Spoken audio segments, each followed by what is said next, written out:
This is Conversations with a Gender Therapist Q&A, where a gender therapist answers questions from those who are transgender, non-binary, gender questioning, as well as those who love them. I'm your host, Dara Hoffman-Fox, licensed professional counselor. Let's get on to today's question. So today's question comes from a parent. This is a parent who wants to transition but is trying to figure out how to talk to their kid about it. So specifically, this parent is trans-masculine, non-binary. They know they're going to have top surgery and they are pretty certain they want to start testosterone, but they're going to wait to start testosterone until they've had a chance to talk to the 9-year-old son. And so they're just wondering about getting some help on helping the kid through the transition as well. And so I went to the internet to do a little research on this because I don't work with kids as young as 9 years old, and I know that there's specific ways that are helpful to be able to approach certain ages. Now, I will also talk a little bit about teens in this video too, which I have a little more experience with, but for sure the kid part, I wanted to be sure that I was giving you accurate information.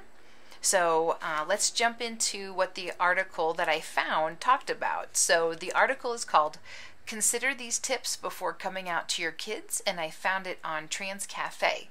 The website is trans.cafe, and it's actually a pretty cool site. They have lots of other information on there too. So a couple of the things that the website suggested is, first of all, take note of what your fears are. One thing that's very interesting that the article pointed out is that when you are coming out to your kids, it puts you in an interesting position as a parent. You are becoming very vulnerable. You're opening yourself up to your kid about something that you're not sure how they might react, and you're going to have fears that come up from that, maybe fears of rejection, fears of hurting them, all those sort of things. So before you even come out to your kid, make a list of these fears and try to take some time to process them. If you have a therapist, talk to your therapist about it. If you have a spouse, a friend, or if you need to journal about it, take time to list out these fears just so you can just get them out there in the open.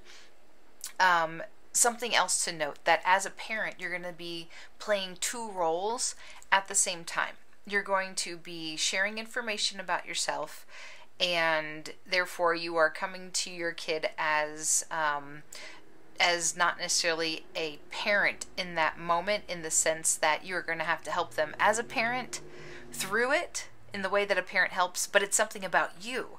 And that can be really tricky to know that, especially if they end up having a hard time with it at first, or maybe later, or during the whole thing. Wow, I'm the one who's kind of creating this situation.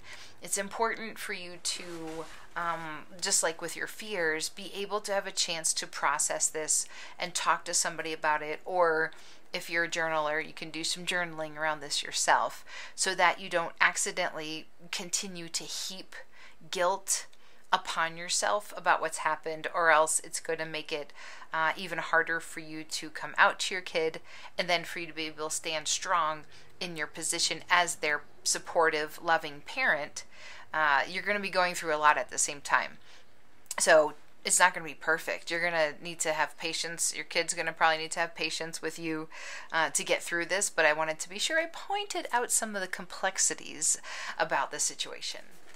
Something that I like to point out is that when it comes down to it, it has to do with you and your relationship with your child. And for some of you, it'll be maybe even more than one child.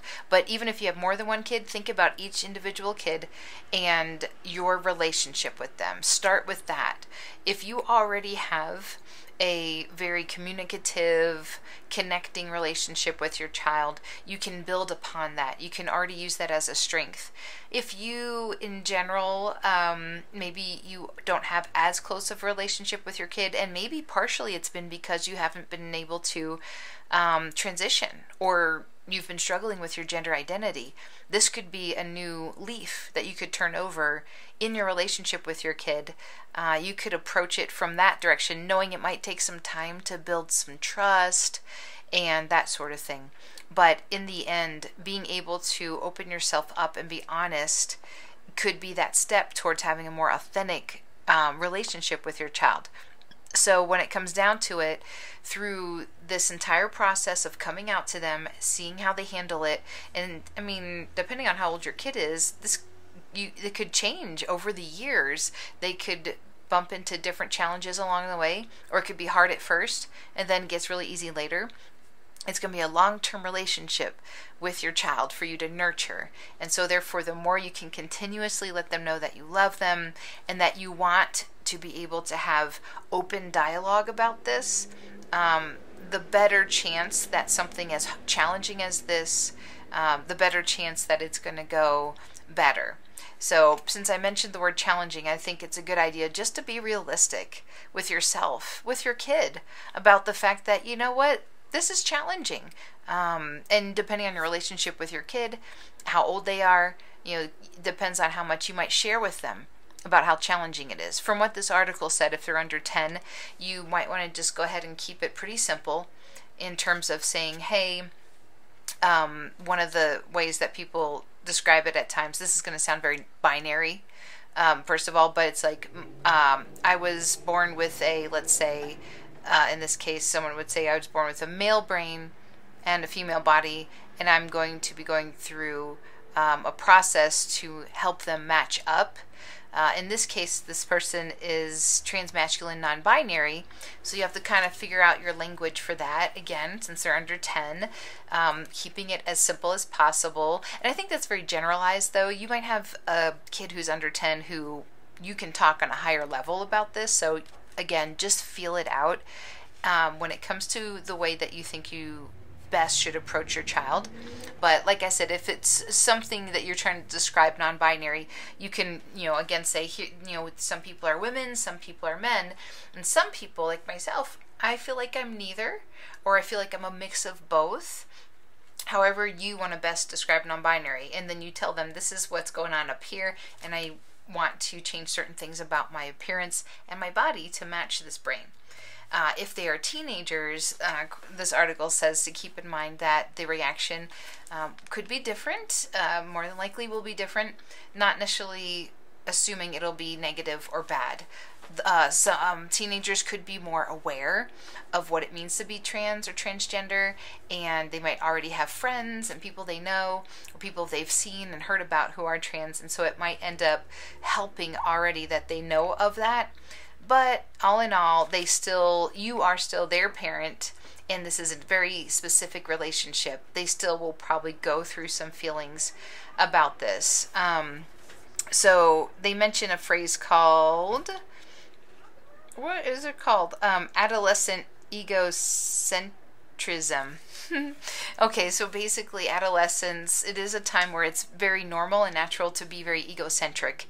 So it's going to be, well, what about me? How is this going to affect me? That would make a lot of sense because, first of all, as a teenager, adolescent, you're still going through that phase of recognizing, here's me in the world with other people. Also, the fact that this is a parent telling you that, it could kind of shake the teenager or adolescent's world a little bit. What they thought was reality is not. That might take some more time and more patience to be able to navigate that part of it. Their reaction could be intense at first. It could get better with time. They could have sort of like be in shock and just sort of be like, okay, that's fine, and then later have a reaction. Just need to be ready for any and all of that. So if you could find support, let's say either online from other parents, or if there's local support groups in your area that are trans support groups, or even PFLAG, finding out more about what would it be like for your teen so that you can be more prepared. There's articles online like the one I just found out about, and also finding support for your kid or your teen to be able to turn to. Are there groups in your area that they can go to for kids who have parents who are trans? And if not, there are a few books that I can suggest, which I will put in the links for this video as well, so that you can at least give that to them to read, or if they're kids, you can read them to your kid. The more different types of support you can offer, the better. This article also suggested that if you can make sure you have another adult in their life who your kid can talk to about this, and this would be an adult you trust, adult who already knows you're trans, that you're going to transition, and that they have your back, and that they are going to be supportive of you. Let the kid know, this could be for you, a spouse, maybe the kid has a grandparent, an aunt, an uncle, a cousin, an uncle, trusted maybe a counselor, somebody that you know that the kid can talk to about this outside of you. They're going to need to, and it's really healthy actually for them to talk to somebody else about their feelings about this. Like I said, you're going to be playing two roles at the same time. It's going to get exhausting at times for you to be both the parent and the one who's going through the transition at the same time. So have as much support as possible for your kid to be able to turn to. Perhaps even there's an older sibling who you end up talking to, and if it turns out that they're on board, they understand, they're supportive, that older sibling can even help the younger sibling, older cousin, anything like that. So to summarize, really keeping in mind that this potentially might be hard, it might be challenging, and it's not even just that one conversation you're having with your kid about this. It could be something that goes on for a while. It could depend on the different stages of transition that you end up going through. So the best thing you can do is, again, just let them know that you are creating a safe space for them to be able to talk to you about their feelings. Make sure you take care of yourself, find support for you so that you can talk to others about any challenges you might run into regarding how you're trying to parent your kid during this time. Find support for your kid as well, so that they can have people to talk to. And just keep in mind that you're modeling for your child, this is life, and surprises happen in life, and I'm going to show you how we do this, and then that way when your kid gets older, they're going to run into other situations with other people where life just isn't going to go the way they expected. You're going to teach them resiliency. You're going to teach them coping skills. You're going to teach them communication and how they can do this in a way that ends up being healthy, and it makes your relationship stronger. So that does mean it's going to be messy at times. You're going to make mistakes, but as long as you keep that relationship in mind and show patience towards one another and get all that support that I talked about, hopefully this is something that you'll be able to do. So I really wish you luck as you move forward and as you have this discussion with your 9-year-old, and I hope this has been able to help. For anybody else out there, if you have thoughts, if you've been through this, feel free to put it in the YouTube comments. If you're a kid who has a parent who's trans, what worked for you? What didn't work for you? It'd be great for other people to see that. Thank you so much for watching, and I'll be back again later with more conversations with a gender therapist Q&A. So be sure to subscribe to the channel so that you'll know when I'm posting. Catch you later. Bye.